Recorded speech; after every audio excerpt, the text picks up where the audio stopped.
Vasanth TV ரசிகர்களுக்கு வணக்கம். இது சினிபூத். என்னைக்கும் சினிமாவில் நடக்கக்கூடிய பல விஷயங்களை தான் நம்ம தெரிஞ்சுக்க போகிறோம். ஆக்சுவலாக பார்த்தோம்னா இந்த வாடிவாசல் அப்படின்ற படம் எதனால் நின்று போச்சு அப்படின்றது தெரியாமல் இருந்துச்சு. கலைப்புலி தானுவோடைய ப்ரொடக்ஷனில், வெற்றிமாறனுடைய இயக்கத்தில், சூர்யாவுடைய நடிப்பில் காலை மாடல்லாம் ட்ரெயின் பண்ணி வச்சுக்கிட்டு இருந்தாங்க. ஸோ இப்படி இருக்கும்போது இந்த படத்தை ஏன் இப்படி நிறுத்திட்டாங்க அப்படின்ற மாதிரி பல கன்ஃபியூஷன் போயிட்டு இருந்துச்சு. அது எல்லாத்துக்கும் இப்போ ஒரு கிளாரிஃபிகேஷன் கிடச்சிருக்கு. கலைப்புலி தானு அவர்களே ஒரு விஷயத்த சொல்லியிருக்காங்க. என்னென்னா, இந்த படத்தை ஒரு 3 நாள் ஸ்கெடியூல் பண்ணி எடுத்து பார்த்தோம். மதுரையில் தனியாக அதுக்குன்னு ஒரு ஆஃபீஸ் அமைச்சு அதெல்லாம் நாங்கள் ஷூட் பண்ணோம். ஆனால் பயங்கர கஷ்டமாக இருந்துச்சு. ஸோ இது இப்படியே நீடிச்சுட்டு போச்சு அப்படின்னா படத்தை கம்ப்ளீட் பண்ணுறது ரொம்பவே கஷ்டமாக போயிடும். அதனால் இதில் என்னென்னலாம் பெட்டர்மெண்ட் பண்ணலாம் அப்படின்ற மாதிரி யோசிக்கும் போது ஜுராசிக் பார்க் திரைப்படம் எடுக்கிறதுக்கு உறுதுணையாக இருந்த ஒரு டெக்னீஷியன் அவரை போய் மீட் பண்ணியிருக்காங்களாம். ஆனால் அந்த மீட் பண்ண விஷயம் ரொம்பவே சக்ஸஸ்ஃபுல்லாக முடிஞ்சிருக்கு. அவர் இந்த திரைப்படம் எடுக்கிறதுக்கு ரொம்ப சூப்பராக ஹெல்ப் பண்ண போகிறாங்க அப்படின்ற மாதிரியான அப்டேட்டை கொடுத்துருக்காங்க. ஸோ மேபி காலதாமதம் ஆனதுக்கு காரணம் இதுவாக கூட இருக்கலாம். ஏன்னா இன்னும் கொஞ்சம் பெட்டராக கூட இந்த படம் வரணும் அப்படின்றதுக்காக கூட இருக்கலாம் அப்படின்ற மாதிரி சொல்லியிருக்காங்க. அண்ட் ரீசெண்டாக பார்த்தோம்னா சூர்யா, கலைப்புலி தானு, வெற்றிமாறன் இவங்க 3 பேருமே சேர்ந்து மீட் பண்ணி பேசியிருக்காங்க.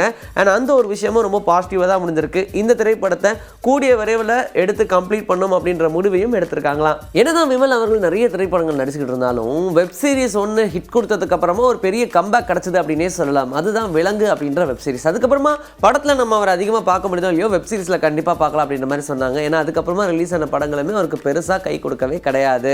ஏன்னா கலகலப்பு 2 அப்படின்ற படத்தை எடுக்க போகிறதாகவும் அதில் அவர் நடிக்க போகிறதாலாம் சொல்லிக்கிட்டு இருந்தாங்க. பட் அது கன்ஃபார்மான ஸ்டேட்மெண்ட்டாக இல்லாமல் இருக்குது இப்போ வரைக்கும். சரி, அடுத்தபடியாக ராமு செல்லப்பா இருக்கார்ல, எங்கிட்ட மோதாதே அப்படின்ற படத்தை எடுத்த இயக்குனர், அவருடைய இயக்கத்தில் ஒரு வெப் சீரிஸ் நடிச்சிட்டு இருந்தார் இல்லையா, அதுக்கு ஒரு வழியாக டைட்டில் வச்சுட்டாங்க.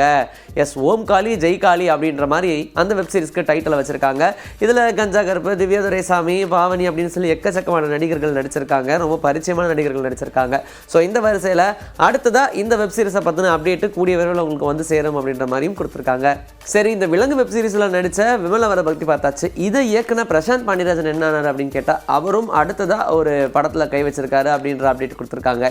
விலங்கு வெப் சீரிஸை எடுத்த பிரசாந்த் பாண்டியராஜன் ரொம்ப நாளாக எதுவுமே எல்லாம் இல்லாமல் இருக்கார். எந்த ஒரு பெரிய ப்ராஜெக்ட்டும் பண்ணவே இல்லை.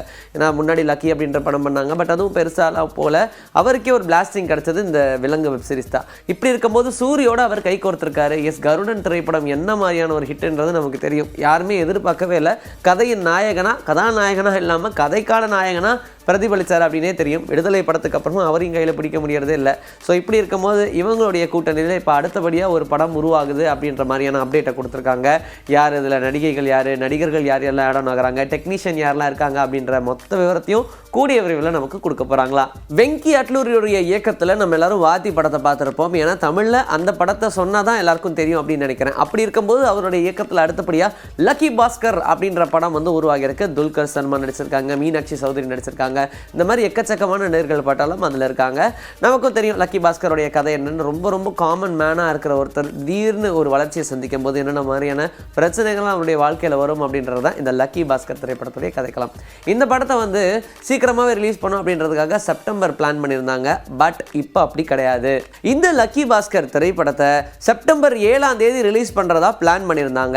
ஆனால் அது இப்போதைக்கு முடியாது அப்படின்ற மாதிரி சொல்லி அக்டோபர் 31ஆம் தேதி இந்த திரைப்படத்துடைய ரிலீஸ் டேட்டை போஸ்ட்பான் பண்ணிட்டாங்க. ஏன்னா இன்னும் இந்த படத்தில் ஒரு சில வேலைகள்லாம் பெண்டிங் இருக்குது. மிக்சிங் மாஸ்டரிங் பண்ணும். அண்ட் அது இல்லாமல் இந்த படத்துடைய ஃபைனல் போர்ஷனில் ஒரு சில சேஞ்சஸ்லாம் பண்ண வேண்டியது இருக்குது. எடிட்டிங்கில் இன்னும் நிறைய வேலைகள் இருக்குது. போஸ்ட் ப்ரொடக்ஷன், ப்ரமோஷனில் இன்னும் நிறைய பண்ண வேண்டியது இருக்குது. இதெல்லாம் எதுவுமே பண்ணாமல் இந்த படத்தை ரிலீஸ் பண்ணோம் அப்படின்னா நாம் எதிர்பார்த்த அளவுக்கு இந்த படம் போகுமா அப்படின்றது டவுட்டு.